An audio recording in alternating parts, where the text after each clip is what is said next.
ओम नमः शिवाय। 12वां अध्याय। तो आज हम शिव पुराण का दूसरे खंड का 17वां अध्याय प्रारंभ करते हैं। 17वां अध्याय, प्रणव का महात्म्य व शिव लोक के वैभव का वर्णन। ऋषि बोले, महामुनि, आप हमें प्रणव मंत्र का महात्म्य तथा शिव की भक्ति पूजा का विधान सुनाइए। प्रणव का महात्म्य। सूत जी ने कहा, महर्षियों, आप लोग तपस्या के धनी हैं तथा आपने मनुष्य की भलाई के लिए बहुत ही सुंदर प्रश्न किया है।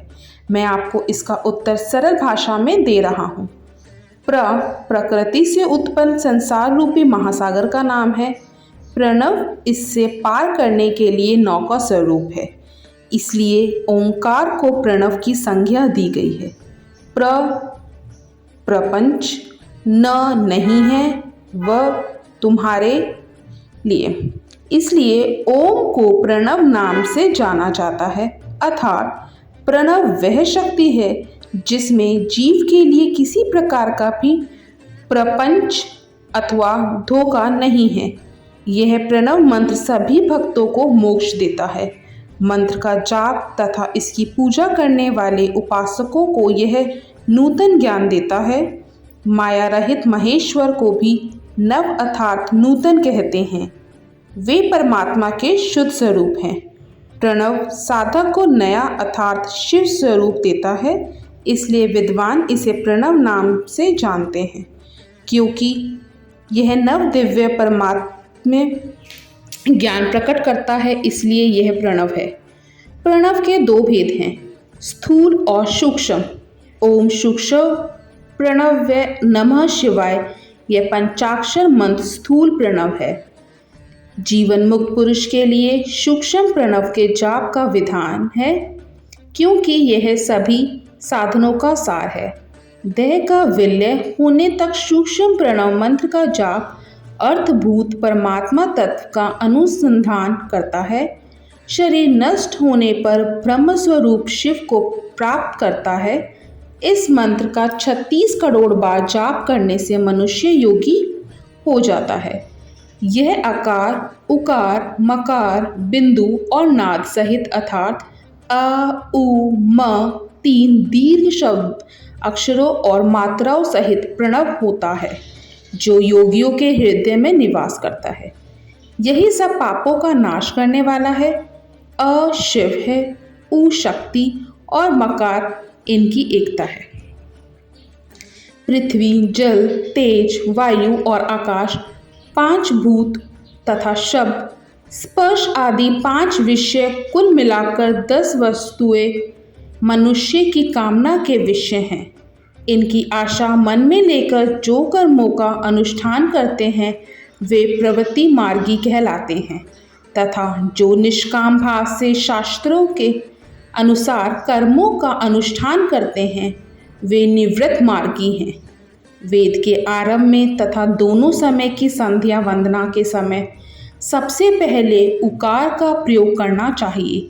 प्रणव के 9 करोड़ जाप से पुरुष शुद्ध हो जाता है, फिर 9 करोड़ जाप से पृथ्वी की, फिर इतने ही जाप से तेज की, फिर 9 करोड़ जाप से वायु की और फिर 9 करोड़ जाप से गंध की सिद्धि होती है। ब्राह्मण सहस्त्र ओंकार मंत्रों का रोजाना जाप करने से प्रबुद्ध व शुद्ध योगी हो जाता है। फिर जितेंद्रिय होकर 5 करोड़ का जाप करता है तथा शिवलोक को प्राप्त होता है। क्रिया, तप और जाप के योग से शिव योगी 3 प्रकार के होते हैं। धन और वैभव से पूजा सामग्री एकत्रित कर अंगों से नमस्कार आदि करते हुए इष्ट देव की प्राप्ति के लिए जो पूजा में लगा रहता है वह क्रिया योगी कहलाता है। पूजा में संलग्न रहकर जो परिमित भोजन करता है एवं ब्रह्मण इंद्रियों को जीतकर वश में करता है उसे तपोयोगी करते हैं। सभी सदयुगों से युक्त होकर सदा शुद्ध भाव से समस्त कार्य कर शांत हृदय से निरंतर जो जाप करता है वह जप योगी कहलाता है।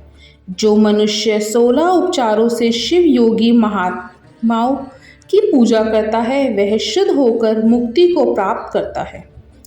जप योग का वर्णन। ऋषियों, अब मैं तुमसे जप योग का वर्णन करता हूँ। सर्वप्रथम मनुष्य को अपने मन को शुद्ध कर पंचाक्षर मंत्र नमः शिवाय का जाप करना चाहिए।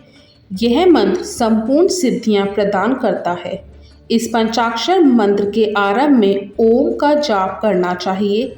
गुरु के मुख से पंचाक्षर मंत्र का उपदेश पाकर कृष्ण पक्ष प्रतिपदा से लेकर चतुर्दशी तक साधक रोज एक बार परिमित भोजन करे, मौन रहे, इंद्रियों को वश में रखे, माता पिता की सेवा करें, नियम से एक सहस्त्र पंचाक्षर मंत्र का जाप करें, तभी उसका जप योग शुद्ध होता है। भगवान शिव का निरंतर चिंतन करते हुए पंचाक्षर मंत्र का 5 लाख जाप करें। जप काल में शिव जी के कल्याण में स्वरूप का ध्यान करें।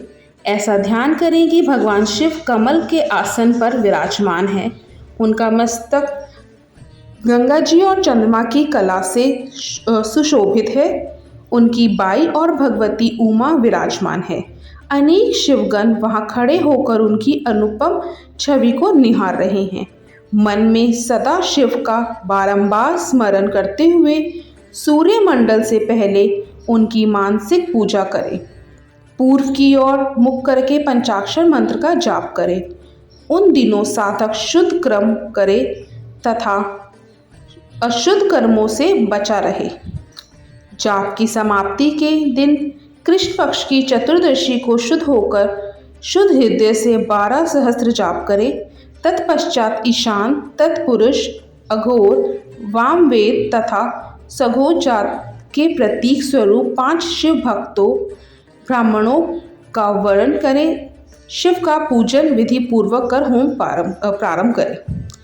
विधि विधान से भूमि को शुद्ध कर वेदी पर अग्नि प्रज्वलित करें।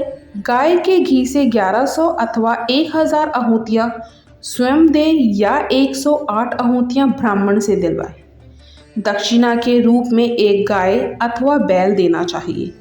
प्रतीक रूप 5 ब्राह्मणों के चरणों को धोए तथा उस जल से मस्तक को सींचे। ऐसा करने से अगणित तीर्थों में तत्काल स्नान का फल प्राप्त होता है। इसके उपरांत ब्राह्मणों को भरपूर भोजन कराकर देवेश्वर शिव से प्रार्थना करें। फिर 5 लाख जाप करने से समस्त पापों का नाश हो जाता है। पुनः 5 लाख जाप करने पर भूतल से सत्य लोक तक 14 भुवनों पर अधिकार प्राप्त हो जाता है। क्रम माया और ज्ञान माया का तात्पर्य। माँ का अर्थ है लक्ष्मी, उससे कर्म भोग प्राप्त होता है, इसलिए यह माया अथवा कर्म माया कहलाती है। इसी से ज्ञान भोग की प्राप्ति होती है, इसलिए उसे माया या ज्ञान माया भी कहा गया। उपर्युक्त सीमा से नीचे नश्वर भोग है और ऊपर नित्य भोग। नश्वर भोग में जीव सकाम कर्मों को अनुसरण करता हुआ विभिन्न योनियों व लोकों के चक्कर काटता है। बिंदु पूजा में तत्पर रहने वाले उपासक नीचे के लोकों में घूमते हैं। निष्काम भाव से शिवलिंग की पूजा करने वाले ऊपर के लोक में जाते हैं। नीचे कर्म लोक है और यहाँ सांसारिक जीव रहते हैं। ऊपर ज्ञान लोक है जिसमें मुक्त पुरुष रहते हैं और आध्यात्मिक उपासना करते हैं। शिवलोक के वैभव का वर्णन। जो मनुष्य सत्य अहिंसा से भगवान शिव की पूजा में तत्पर रहते हैं, काल चक्र को पार कर जाते हैं। काल चक्रेश्वर की सीमा तक महेश्वर लोक है। उससे ऊपर वृषभ के आकार में धर्म की स्थिति है।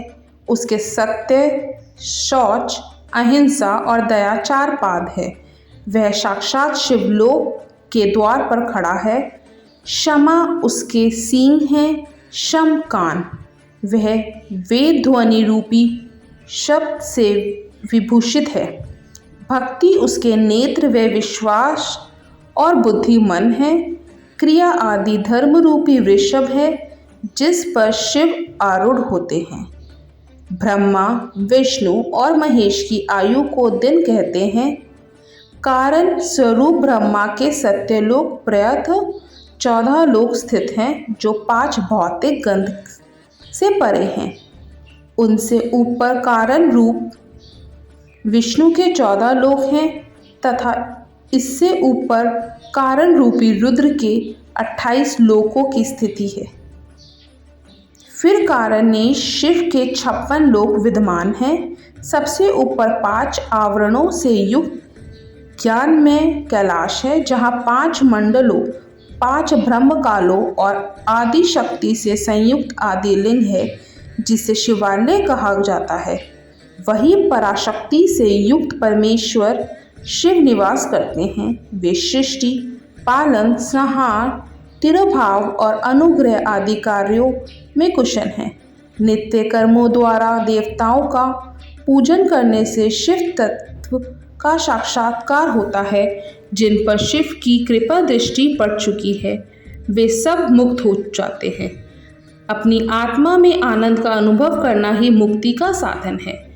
जो पुरुष क्रिया, तप, जाप, ज्ञान और ध्यान रूपी धर्मों से शिव का साक्षात्कार करके मोक्ष को प्राप्त कर लेता है, उसके अज्ञान को भगवान शिव दूर कर देते हैं। शिव भक्ति का सत्कार। साधक 5 लाख जाप करने के पश्चात भगवान शिव की प्रसन्नता के लिए महाभिषेक एवं नैवेद्य से शिव भक्तों का पूजन करें। भक्त की पूजा से भगवान शिव बहुत प्रसन्न होते हैं। शिव भक्त का शरीर शिव रूप ही है। जो शिव के भक्त हैं और वेद की सारी क्रियाओं को जानते हैं, वे जितना अधिक शिव मंत्र का जाप करते हैं, उतना ही शिव का समीप्य बढ़ता है।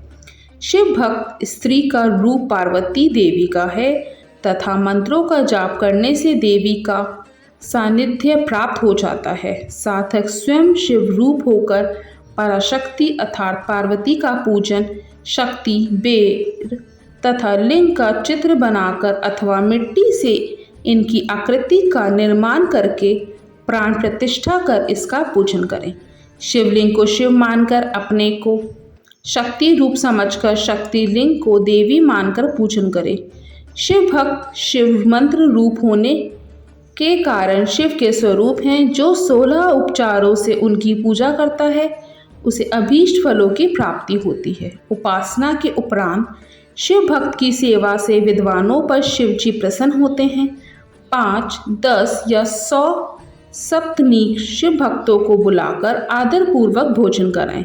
शिव भावना रखते हुए निष्कपट पूजा करने से भूतल पर फिर जन्म नहीं होता। ओम नमः शिवाय।